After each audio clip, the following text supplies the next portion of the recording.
మరి 2024 ఎన్నికలు ఎలా ఉండబోతున్నాయి? 2024లో జగన్మోహన్ రెడ్డి గారు చెప్పినటువంటి విధంగా ఏదైతే మాట ఇచ్చి మాట తప్పకుండా ఏదైతే నిలబెట్టుకున్నాడో 100%లో 98% పూర్తి చేసి ఇవాళ స్వచ్ఛమైనటువంటి నాయకుడు ఎవరంటే జగన్మోహన్ రెడ్డి గారు.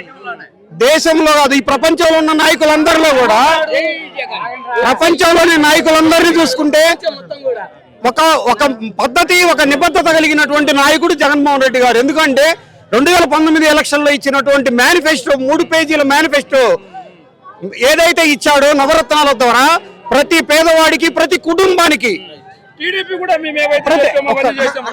ఒక నిమిషం, ప్రతి కుటుంబంలో అర్హుడైనటువంటి ప్రతి వ్యక్తికి, అర్హత కలిగిన ప్రతి పేదవాడికి లబ్ధి చేకూరింది.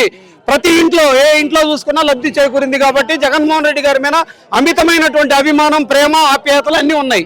ప్రతి కుటుంబంలో ముగ్గురుంటే ఇద్దరికి, నలుగురుంటే ముగ్గురికి లబ్ధి చేకూరినటువంటి సంఘటన ఈ ప్రపంచ చరిత్రలో ఏ పరిపాలనలో లేదు. అటువంటి జగన్మోహన్ రెడ్డి గారు మళ్ళీ 175కి 175 గెలుచుకుంటాడు.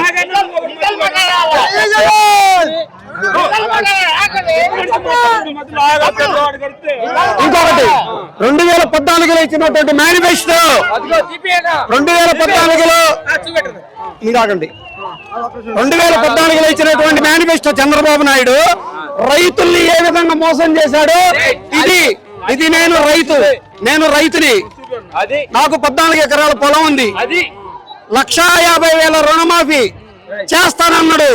కోటయ్య కమిషన్ పెట్టి కోతలు పెట్టి నాకు 3 లక్షల రూపాయలు అప్పుంటే కోటయ్య కమిషన్ పెట్టి 1,50,000కి కుదించి అది కూడా 5 విడతలుగా ఇచ్చి 2 విడతలు వేసి 3 విడతలు ఎగ్గొట్టాడు.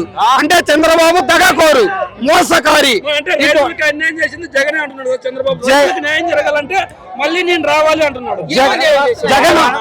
జగన్ వచ్చిన తర్వాత రైతు అన్నా నేను చెప్పింది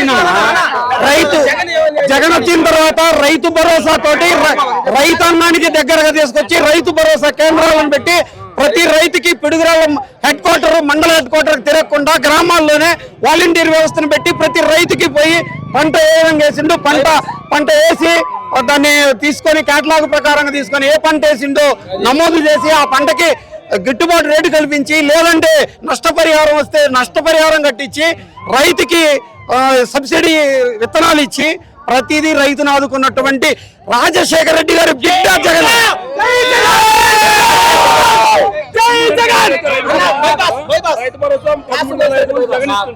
నేను అధికారంలోకి వస్తే 25,000 ఇస్తున్నానని చంద్రబాబు చెప్తున్నాడు అన్న.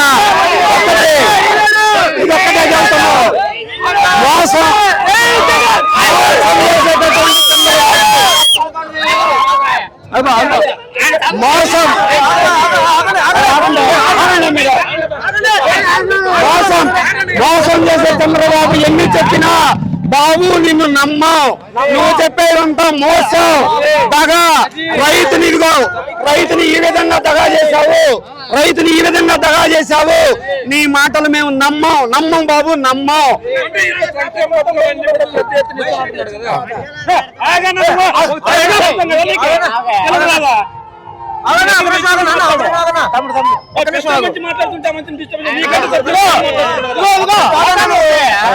అడగనండి. చంద్రబాబు నాయుడు జగన్మోహన్ రెడ్డి గారు సంక్షేమ పథకాలు ఇస్తున్నాడు, అవన్నీ పెద్ద ఎత్తున ఇస్తానంటున్నాడు. రుణమాఫీ గతంలో చెప్పాడు, చేసాను అంటున్నాడు. అంటే చంద్రబాబు చెప్తుంది. అదేవిధంగా ఇప్పుడు లేడీస్ ఉచిత గ్యాస్ సిలిండర్ అంటున్నాడు, బస్సు ఫ్రీ అంటున్నాడు, అమ్మఒడి ఒకరుంటే ఒకరికి, ఇద్దరికి, ముగ్గురికి ఇస్తానంటున్నాడు. జగన్మోహన్ రెడ్డి గారు ఇసుక మధ్యంలో దోచుకున్న ప్రభుత్వం కావాలా, సేవ చేసే ప్రభుత్వం కావాలని చంద్రబాబు అడుగుతున్నాడు కదా. ముఖ్యంగా మహిళలని మోసగించడంలో చంద్రబాబు అంత మోసగాడు లేడు. ఎందుకంటే డ్వాక్రా మహిళలు, అమ్మా మీ బంగారం తీసుకొస్తా, మీరు బ్యాంకులకు వెళ్లాల్సిన పని లేదని నమ్మించి ఓట్లు వేయించుకున్నటువంటి చంద్రబాబు చివరికి మహిళల్ని మోసం చేసి బంగారం తాకట్టు విడిపించకుండా పుస్తలు కూడా అమ్ముకున్నటువంటి దాఖలాలు, బ్యాంకుల్లో తాకట్టు పెట్టిన దాఖలాలు తీసుకురాలేకపోయిన మహిళలు తిప్పి కొడితే 2019లో దిమ్మ తిరిగింది చంద్రబాబుకి. ఇది కూడా అదే మోసం మాటలు చెబుతూ నమ్మే అవకాశం లేదు. మహిళలు, ముఖ్యంగా మహిళలు. పవన్ కళ్యాణ్ 2014 ఎలక్షన్ లో కూడా పవన్ కళ్యాణ్, మోదీ తిరుపతి బహిరంగ సభలో ఇచ్చినటువంటి హామీ నేనున్నానన్నాడు. నేనున్నటువంటి పవన్ కళ్యాణ్ ఏనాడన్నా ఒక ప్రశ్న వేసావా? ఒక్క రోజన్నా ప్రశ్నించావా? ప్రశ్నించకపోగా ఎక్కడ దాక్కున్నావో తెలియదు. పవన్ కళ్యాణ్ అనే వ్యక్తి ఎక్కడ దాక్కున్నాడో తెలియదు. 5 సంవత్సరాలు ప్రశ్నించాల్సిన మనిషి ప్రశ్నించకుండా పోయాడు. అందుకని చివరిగా ఏదైతే జగన్మోహన్ రెడ్డి గారు చెప్పారో 175 సీట్లకి 175 కొడతామని, ఎవరికైనా దమ్ము ఉండాలా మాట చెప్పడానికి? ఆ దమ్ము ఉన్నటువంటి వ్యక్తి జగన్మోహన్ రెడ్డి. ఖచ్చితంగా అధికారంలోకి జగన్మోహన్ రెడ్డి వస్తాడు. ఖచ్చితంగా 25 సీట్లకి 25 పార్లమెంట్, 175కి 175 అసెంబ్లీ స్థానాలు గెలిచి రేపు జూన్ 4వ తారీఖున ప్రమాణ స్వీకారం చేస్తాడు.